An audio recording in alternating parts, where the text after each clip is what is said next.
There is a common image of the creative process, the lone genius retreating to a cabin, staring at a blank screen, and expecting a masterpiece to appear in its final form. This creates a psychological trap that cognitive scientist George Newman calls the originality ostrich.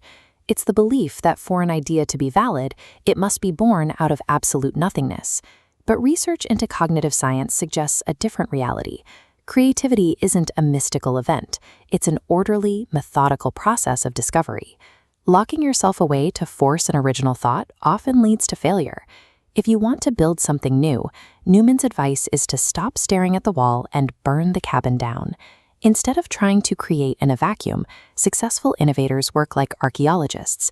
They walk out into the world, survey the conceptual landscape, and sift through the remains of what is already there. They act as problem finders.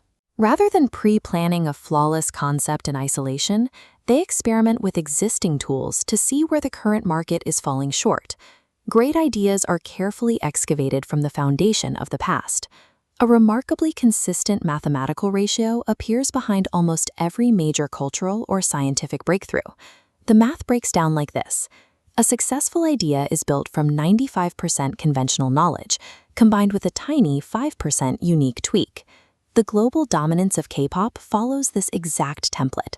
K-pop studios adopted the established structures of Western pop and Hollywood, the 95%, and added a specific 5% layer, highly synchronized choreography and localized emotional resonance. We see the same ratio in the work of Jackson Pollock.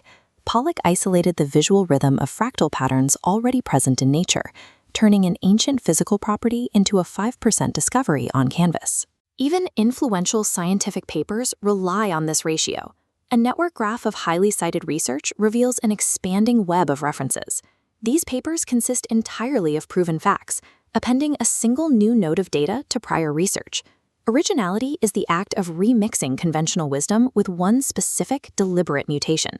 Discovering that 5% mutation requires a two-step chronological process known as a hot streak. It begins with the explore phase, a messy period of reading outside your field, sitting with uncomfortable abstractions, and moving through dozens of false starts. Director Jordan Peele used this phase to develop the script for Get Out. He wrote over 400 different drafts, methodically searching through existing horror and comedy tropes until he struck the unique 5% that made the film work. Once that 5% is found, the search must end. You pivot to the exploit phase, shifting every ounce of energy into pure execution. Getting stuck in the explore phase means you never finish. Rushing straight to exploit means you never create anything new. Success requires both in strict sequence. This framework is more relevant than ever as artificial intelligence changes the speed of production. Algorithms have compressed the explore phase. AI can sift through the 95% of recorded human knowledge in seconds, organizing it into a usable foundation. However, these systems cannot weigh cultural resonance or determine what a specific community will find emotionally meaningful. Identifying the right 5%, the specific tweak that solves a human problem, remains a matter of human judgment. Don't try to invent the universe from scratch. Use the tools available to assemble the 95% and focus your ingenuity on the 5% that changes the world.